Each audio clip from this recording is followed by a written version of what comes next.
name is Lucas Din, and I'm 35 years old. I make my living as an independent photographer in Boulder, Colorado, Weddings Wildlife magazine. Spreads the kind of work that doesn't always impress at family gatherings, but it pays the bills, especially when you're good at it. And I am. But to my in-laws, particularly Corinne and Victor Langston, that's never been enough. Victor. My father-in-law is the kind of man who measures your worth by your job title, your square footage, and the balance in your retirement account. At every Sunday dinner, he'd lean across the table with that same sneer. How's the little photo hobby going, Lucas? Corinne is more refined in her disapproval, but every compliment hides a condition. She'd praise my wildlife shots, then ask when I planned to get a real job. My wife, Megan, she sees all of this. She feels the tension every time we pull into their driveway. She squeezes my hand under the table when the questions start. She's tried to keep the peace for years, and so have I, because I love her. But there's a limit to every man's patience. And that limit came on Corinne's 65th birthday dinner. I had just returned from a grueling assignment in Alberta, Canada, 4 days tracking bison through knee-deep snow for Wild Earth magazine. I was running on caffeine and muscle memory, but Megan said we couldn't miss the dinner. It's just a few hours, she said. So I went. Showered, shaved, put on the nice shirt Megan bought me last Christmas. I smiled through Victor's lecture about real estate markets. I complimented Corinne's tablescape. I made small talk with Carter, Megan's brother, and Leah, his wife. Then came dessert. Corinne disappeared into the kitchen, returning a few minutes later holding a tray of her famous sangria. Everyone else's glass came from the large pitcher, but 2 were off to the side. I watched her closely. She added something just a few drops from a small vial into one of the glasses. It was fast, smooth, practiced. When I stepped in and asked if she needed help carrying them out, she flinched. "Oh, Lucas, I've got it," she said a little too brightly. "This one's just for you. My special recipe for my favorite son-in-law." I didn't smile. My throat tightened. I took both glasses and carried them out myself. Victor was scrolling on his phone, not even looking up. "Sangria, sir," I said calmly. I set the tampered glass in front of him, and I took water instead. 45 minutes later, Victor turned pale. He was sweating, shaking, then excused himself in a rush, barely making it down the hallway. The sounds from the bathroom were not subtle. Corinne's face went white. Her eyes found mine across the room, and in that moment we both knew. She had tried to poison me, and I had let her husband drink it instead. I didn't say a word. I didn't make a scene. I simply finished my cake, while Megan rushed to check on her father. Victor insisted it must have been food poisoning. Corinne muttered something about bad seafood, but I knew better. I didn't sleep much that night. The next morning, I took the untouched glass, the one meant for me, and drove to an old contact, Jason Vu, a toxicologist I'd photographed years ago for a medical journal. Personal or professional, he asked, examining the glass under sterile light. Family matter, I said. 3 days later, he called me. "Lucas, that drink tested positive for benzodiazepines. Nothing deadly, but enough to knock someone out cold. Mess with memory. Why do you ask?" I didn't answer. Instead, I thanked him and asked for a formal report. That night, Megan suggested Sunday dinner as usual. I told her I needed a break, said I was preparing for an upcoming exhibit. She looked surprised, but didn't push. I didn't tell her what I'd found. Not yet, because I needed more than suspicion. I needed truth. Over the next 2 weeks, I started digging. Corinne had prescriptions for Xanax from 3 different doctors. I found public records insurance claims and online pharmacy orders. The more I uncovered, the darker it got. There were whispers in the neighborhood, odd behavior at a charity gala, a missing bracelet from a country club locker room, all buried, all dismissed. And then I heard something that made my blood run cold. One of Megan's childhood friends, someone I hadn't seen in years, mentioned Daniel Phan, Megan's ex. They were engaged right, until her parents got involved. I had never heard about any engagement before. When I asked Megan, she waved it off. It didn't work out. He wasn't who I thought he was. I left it alone. But I couldn't stop thinking about it. What if this wasn't the first time? What if this wasn't about me at all? The opportunity came quietly. Megan mentioned that Corinne needed new headshots for a charity social page. She asked if you'd take them, Megan said, surprised. I agreed. The following Saturday, I arrived at their house alone, camera bag in one hand, sealed envelope in the other. Corinne was dressed impeccably as always, hair done, jewelry tasteful. Victor was out. Before we start, I said, my voice low, I thought you might want to see this. I handed her the toxicology report, along with printouts of her overlapping prescriptions. She stared at the pages. Her hands trembled. This is absurd, she whispered. I would never. We both know what happened. Her mask dropped. You're not good enough for Megan, she said coldly. You never will be. A man provides security, not pictures. And drugging your daughter's husband provides security, I asked.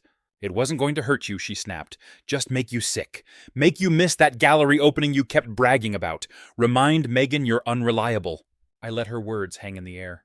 Then I spoke. Here's what happens next. You tell Victor what you did. You start treating me with respect, not because you believe I've earned it, but because if you don't, Megan will find out. She laughed. But it was hollow. She'd never believe you. Maybe not. But she'll believe a lab report, prescription history, neighborhood rumors. Are you ready to bet your daughter on that? I didn't wait for her answer. I left. No photos taken. No words wasted. But something had changed. For years, they'd treated me like a temporary visitor in Megan's life, a man she'd eventually outgrow. But they had forgotten something important. I see things others don't. And now, I was watching everything. I didn't return to Sunday dinner the next week, or the week after that. When Megan asked, I said I needed to focus. Big shoot coming up. A magazine interested in a feature on environmental conservation work, which was true. But it wasn't the full story. I wasn't trying to avoid her family. I was watching them. Waiting. That's when the package arrived. No return address, just my name printed in clean handwriting. Inside a small USB drive, and a note. You need to see this. Leah. Carter's wife, Megan's sister-in-law, quiet, kind. I always got the sense she saw more than she let on. I plugged the drive into my laptop. It contained video files, security footage, time-stamped from the night of Corinne's birthday dinner. The footage showed the kitchen. Corinne, mixing the sangria, slipping something into a single glass, the same one I later handed to Victor. Then another camera angle. Corinne and Victor later that night, shouting, faces red, furious. You poisoned me, Victor shouted. It wasn't for you, Corinne screamed. You weren't supposed to drink it. I leaned back in my chair, stunned. The confirmation hit hard, not just that Corinne had done it, but that Victor knew, that this wasn't just a mistake or accident. It was deliberate. And worse, it wasn't the first time. In the next video, recorded 2 nights later, Corinne and Victor argued again. About me. About Megan. He knows, Victor growled. I saw the look in his eyes. So what Corinne snapped. It's his word against ours. Megan will always believe her parents. Then came the sentence that froze my blood. I've already started talking to her, Corinne said, dropping little hints, about how tired she looks, how distant Lucas has become. By the time I'm done, she'll be the one asking for a divorce, and she'll think it was her idea. I closed the laptop, and for the first time, I felt something deeper than anger. I felt the weight of it all. They weren't just attacking me. They were trying to rewrite my wife's mind. I called Leah immediately. Why did you send this? I asked. There was a long pause. Then softly, because I've been where you are. She told me everything. How Corinne and Victor had tried to break up her marriage to Carter. How they'd told him she was manipulative, lazy, a gold digger. How they'd sown doubt and fear until Carter barely recognized the woman he loved. It almost worked, she admitted. But I stayed. And now I watch. Quietly. And when I saw what they were doing to you, I couldn't stay silent. I thanked her. And made a decision. This wouldn't be quiet anymore. And the next day, I got a text from Victor. We should talk, man to man. He invited me to his country club, a private meeting room tucked behind the bar. Dim lights, leather chairs, a single glass of bourbon waiting on the table. He greeted me like nothing had happened. Lucas, he said smoothly, family's complicated. My wife, she's protective, difficult sometimes, but she means well. I let him speak. The sangria. A misunderstanding, he continued. She's on medication. Maybe she mixed something up. We'll never know. I have the footage, Victor. His eyes narrowed. Just a flash. What do you want? He asked. Money. No. A public apology. You want to be the hero in all this. I want you both to stay out of our marriage. His face changed, hardened. You think this is the first time we've dealt with someone like you? He asked. People who try to take advantage of our family. I didn't respond. Ask Megan about Daniel, he added, smiling coldly. Ask her about the fiancé before you. I froze. Nice guy? Doctor? We didn't like his background. Took us 6 months, but we convinced her he was cheating, gave her proof. She came home crying, ran right back to Daddy. He chuckled. History repeats itself, son. That night, I made a call I never thought I'd make. To Bethany Megan's old college roommate. Tell me about Daniel Fan, I asked. There was silence on the other end, then a sigh. That was ugly.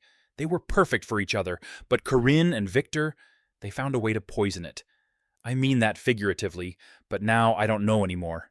She told me how they'd planted fake messages, created rumors, set traps, until Megan didn't trust her own judgment anymore. Until she walked away from a man she loved, convinced he was the problem. It had happened before. Now it was happening again. Only this time I wasn't walking away. I spent the next 2 weeks gathering everything. Emails, prescription records, videos, testimonies. I found Daniel. He was reluctant at first, hesitant to reopen old wounds.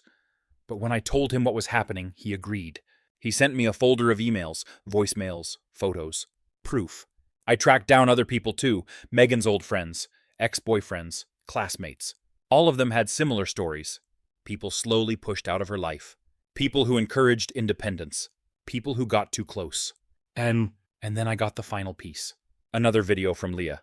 Corinne and Victor in their living room, discussing what would happen after the divorce. We'll convince her to move home, Victor said. She can run the family foundation, meet someone appropriate. Someone with real ambition, Corinne added, not a man with a camera. I copied everything onto a single drive, and I made one last call. To Carter and Leah. Dinner. Just us, I said. I didn't tell Megan. Not yet. Because I needed her to see it all, not just my story, but hers too. When they arrived, I connected my laptop to the TV. Megan sat beside me, arms crossed. Carter looked suspicious. Leah held her breath. There's something I need you both to watch. I hit play. The room fell silent.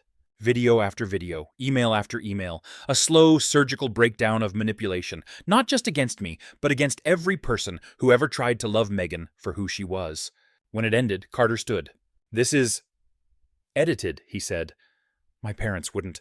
They did it to us too, Leah interrupted. Why do you think they suddenly started treating me better after we had James? Carter stared at her. Because a grandchild gave them leverage. Later that night, Megan sat on the edge of our bed, tears slipping down her face. Why didn't you tell me sooner? Because I needed you to see it yourself. All of it. Not just what they did to me, but what they've been doing to you, your whole life. She said nothing for a long time. Then quietly, I believe you, and I'm sorry I ever doubted you. Sal. The next morning, Corinne called.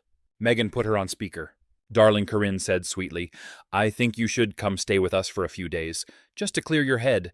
Marriage is hard. Some space might help. Megan didn't hesitate.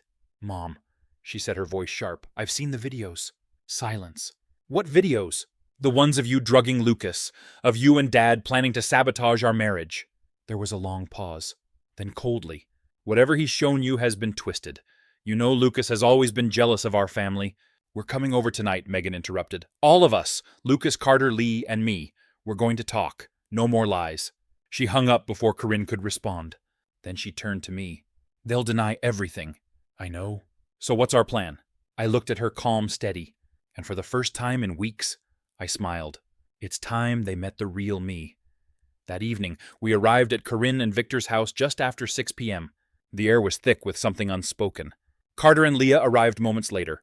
Megan stood between us, all still processing, still grieving the realization that her parents had spent years sculpting her life into a shape that suited them. Victor opened the door with his usual performative charm. I understand there's been some misunderstanding, he said, gesturing us in. Corinne appeared behind him, her expression polished but tight. Come in, let's talk like family.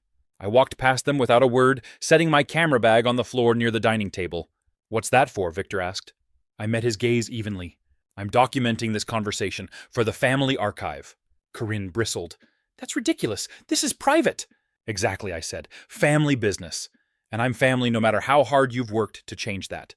I set up the camera. Calm, controlled, no yelling, no accusations.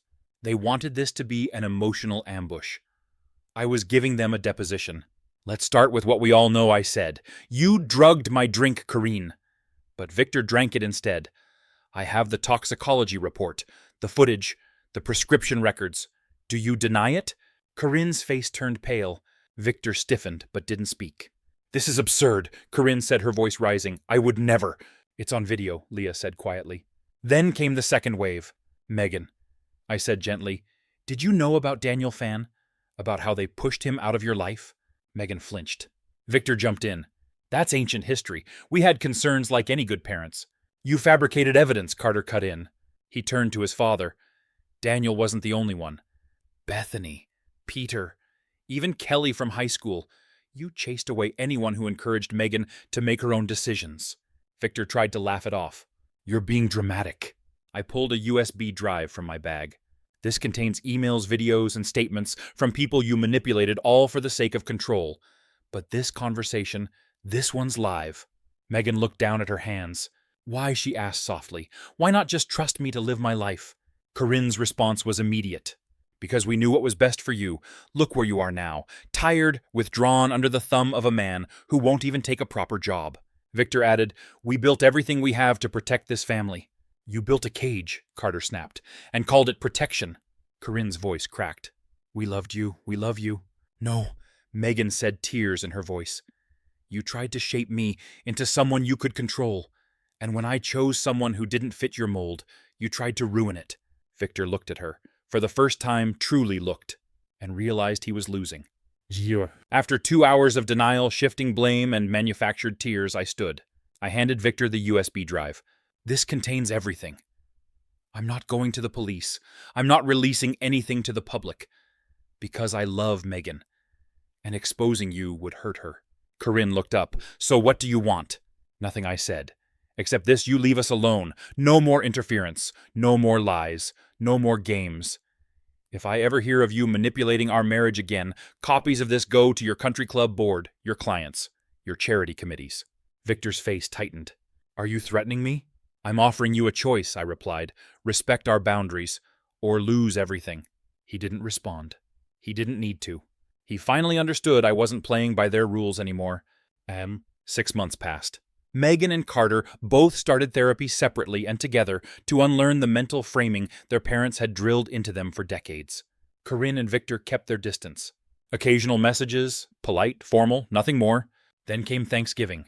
An invitation arrived in a crisp envelope. Let's try again, a fresh start. Love, Mom and Dad. Megan wasn't sure. They're still my parents, she said, and maybe they're trying. I nodded. We'll go, but on our terms. That evening, we parked a block away. I held Megan's hand the whole walk up. Inside, the table was decorated beautifully. Corinne beamed. Victor poured drinks with theatrical warmth. Lucas, he said, I've been following your latest series. Stunning work. I thanked him but didn't smile. After dinner, he gestured for me to join him in his study. I have a proposition, he said, pouring 2 scotches. I've been thinking about your career. Photography's been good to you, sure. But maybe it's time to branch out. Come work with me. Junior partner track. Substantial salary. Benefits. Stability. I picked up the glass. Held it. Didn't drink. Why now, I asked. Because you've proven yourself, he said. You protected Megan, stood your ground. That's the kind of man I respect. I set the glass down. I appreciate the offer, I said, but no. His expression darkened. Don't be foolish, Lucas. This is an olive branch. It's another chain, I said. He leaned closer. Everyone has a price. I stood. That's where you're wrong. That's why you'll never understand your daughter. Back in the living room, Corinne was showing Megan old photo albums. You were so happy when you lived at home, she said. Megan caught my eye. She saw it in my face something had happened. She stood. Mom, Dad, she said calmly, we have something to tell you. Everyone looked up. We're having a baby. I'm 3 months pregnant. Corinne gasped. Tears welled. Victor stepped forward, visibly shaken. Congratulations, he said stiffly. Thank you, I replied, then lowered my voice. This child will never be a pawn in your games. I promise you that. He met my gaze. For once, no smirk. Just silence. 3 weeks later, we received a letter. Certified. Legal. Inside was a deed to the house we had been renting, now signed over to us, along with documents establishing a trust fund for our unborn child worth nearly $2.8 million. No note. No conditions. No strings. Not an apology, but an acknowledgement.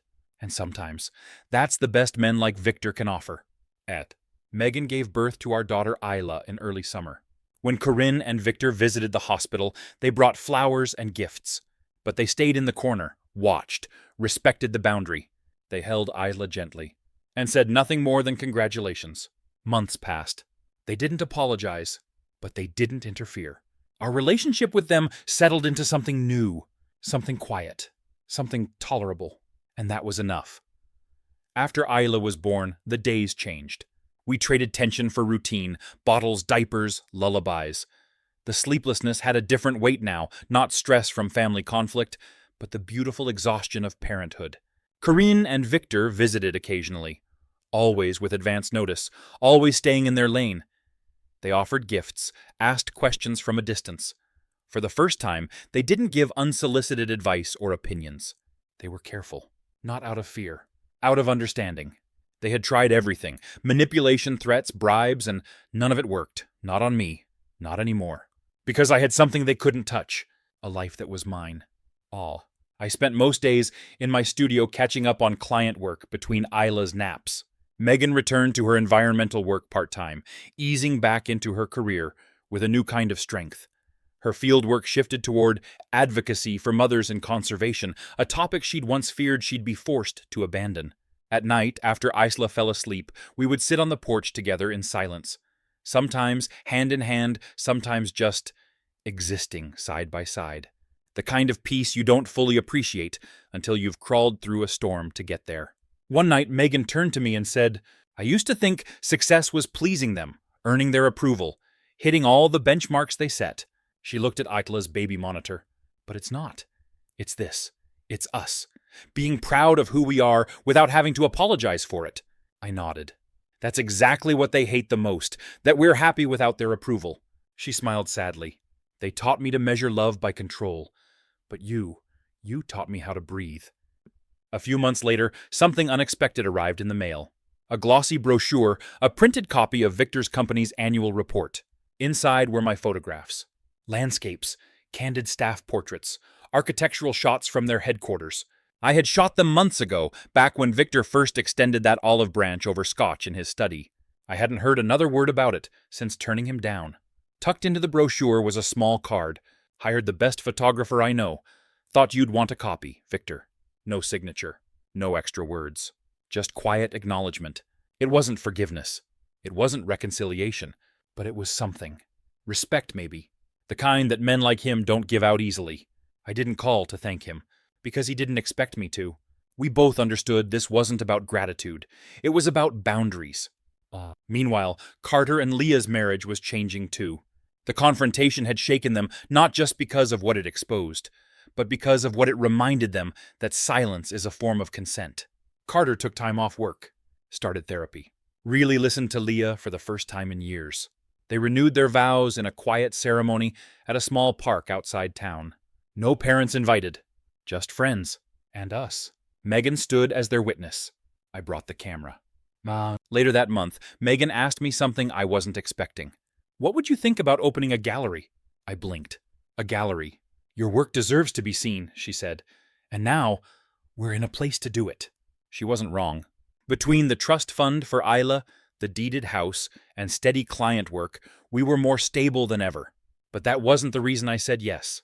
I said yes, because for the first time, the idea didn't feel like indulgence.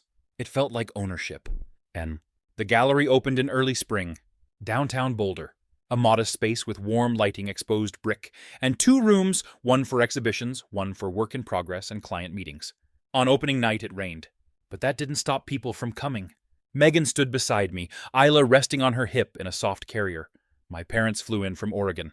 Clients, fellow artists, even a few of Megan's old college friends. And just before closing, Corinne and Victor arrived. Not early, not the center of attention. Just late enough to avoid spectacle. Corinne held a small bouquet. Victor wore a coat that didn't quite match the season. They didn't say much. They walked the gallery slowly, pausing at a black and white portrait I'd taken of Isla and Megan curled together on a picnic blanket. Victor nodded. Powerful. That was all. They stayed 10 minutes. And left. And it was enough. Sham. Back home that night, I stood in the gallery space alone, staring at the walls. Years of work. Images from Alberta. Faces from small weddings. Close-ups of nature. Moments of truth.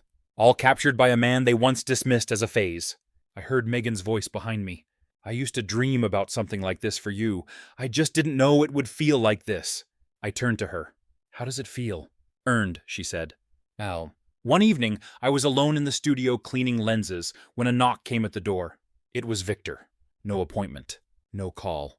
Just there. He looked different. Older. Tired. Can I come in? He asked. I let him. He didn't sit. Didn't wander the room. He just stood. I wanted to say something. He began. I don't expect anything in return. I waited. I was wrong about you, from the beginning. I judged you for what you do, for not being like me. He looked at the wall, at a landscape I'd shot, during a wildfire aftermath. Turns out, that's exactly why Megan chose you. He hesitated. Then added, she's stronger now, because you didn't fold. A pause. So thank you, for protecting my daughter, even from me. I didn't speak. Not because I didn't have words, but because I knew this wasn't a conversation. It was a confession, and I had already heard everything I needed. After he left, I stood in the silence of the gallery for a long time. Not victorious, not vengeful, just whole. The kind of whole that doesn't come from proving people wrong, but from proving yourself right. In the face of pressure, in the quiet of betrayal, in the aftermath of storms. That spring I printed a small card. Not for sale, not framed. Just quietly placed near the entrance of the gallery. It read, you don't have to become what they expect. You just have to become who you are fully, honestly, and without apology. LD. Because in the end, that was the lesson. Not revenge, not dominance, but clarity and peace. The gallery had been open for 6 months. Each week more visitors came through. Some to browse, some to buy, but most just stood quietly letting the images speak. There were no grand speeches, no tours. Just me, often behind the desk, polishing frames or reviewing submissions from other local artists I'd begun mentoring. The name on the window read, Lucas Din, Stories in Light. And every time I walked through that door, I remembered how far I'd come. Not in miles, but in conviction. In distance from who I used to be. The man who stayed quiet to keep the peace. The man who shook hands with people who tried to break him. That man had earned this place not with force, but with unwavering truth. At home, Aita was growing fast. Learning to stand, to wobble, to fall, and get back up with that stubborn smile Megan said she got from me. Sometimes I'd sit with her on the floor of the nursery camera beside me, capturing tiny moments, her fingers grabbing at the light coming through the blinds, her eyes wide at the sound of birds outside the window. She was curious, brave, unfiltered. Everything I hoped she would be. One night, Megan watched me edit a photo of Isla looking up at the sky. She leaned in and said, "Promise me we'll raise her to never question her voice." I looked at the screen, at the little girl who had no idea the battles we'd fought before she was born. "I promise," I said. "Even if she chooses a path we don't understand, especially then." Megan smiled, and for a long moment we just held hands in the quiet. So, a few weeks before Christmas, a new letter arrived. Not from Corinne or Victor, from Daniel Fan. The man they had erased before I ever existed in Megan's world. His message was short. "I saw your gallery photos in a Denver journal. Congratulations. Looks like you built the kind of life they never imagined possible. I'm glad she found her way out. Truly." He didn't ask for anything. Didn't dig into the past. Just offered peace. I showed Megan the letter. She held it like a fragile glass. I wonder who I would have become if they hadn't interfered. I touched her hand. "You became who you were meant to be, in your own time." She nodded. "Still, I'm sorry I didn't see it sooner." "You weren't supposed to. That was the point of all their manipulation, to keep you blind. You seeing now, that's everything." She folded the letter and tucked it into a journal she kept near her bed, not to reread often, but to never forget. That holiday, Corinne and Victor extended another invitation. Dinner, just family. Megan hesitated. "I want to go," she said, "but on our terms." I agreed. We stayed at a hotel. We brought our own food for Isla. We kept our schedule. We walked into their house with our heads high, not to seek approval, but to be seen as equals. Corinne greeted us with cautious affection. Victor held Isla briefly, asked polite questions, made no remarks about my work, my income, or my schedule. It was almost eerie. Almost, but it was quiet. And that was enough. As we prepared to leave that night, Victor walked me to the door. "Lucas," he said, "I know you think I'll never change." I didn't respond. "You're probably right," he added, "but I've learned to respect what doesn't bend." I turned to him. "Respect isn't something you grant. It's something you earn. And I stopped asking for it the moment I realized I didn't need it. He gave a slow nod. She chose well. That was the closest thing to a true apology I'd ever get from him. And it was fine, because I didn't need more. In the spring, the gallery hosted its first student showcase. Photographers from the local college, some still unsure of their style, others bold, raw, unfiltered. One student, a quiet young woman named Raya, stayed behind after the event. "Can I ask something?" she said. I nodded. "How do you keep going when no one believes in what you do?" I smiled gently. "You keep going especially then, because their disbelief isn't a reflection of your worth. It's a test of your vision." She blinked. "Even when it's family, especially then." She nodded slowly, and I saw that glint of courage flicker behind her eyes. The first spark. The one no one can put out once it starts. That night I sat on the gallery floor, the lights dimmed, Isla asleep at home, Megan reading in bed. I pulled out a small card I kept in my wallet. Something my father had once written on the back of a book when I was 17. I just decided not to apply to business school. They can take away your audience. They can take away your stage. They can never take the way you see the world. But that's what makes you precious. Keep seeing, keep speaking, keep going. I forgot that. Megan joined me at the gallery the next day, Isla crawling at our feet, sunlight cutting through the glowing eyes. "You ever regret how far you have come?" Isolation. The fight. "No," I said finally, "because it taught me something they never meant to teach me." She looked at me. "What?" "That you don't win by playing their game. You win by walking away from it. By building your own." Later that week, I added a small framed photo to the corner of the gallery. It was a candid shot. Megan holding Isla in the garden. Sunlight over their shoulders. No words. Just a life. Whole, free, undeniable. That's the story, really. Of how I was nearly erased. Of how I reclaimed the space they tried to keep from me. Not with rage. Not with revenge. But with truth. With clarity. With the quiet certainty that I didn't have to prove myself anymore, because I had already done it, every day, with every decision to stand firm, with every refusal to bend, with every moment I chose to build instead of break. And in that silence, I found something more powerful than control. I found peace.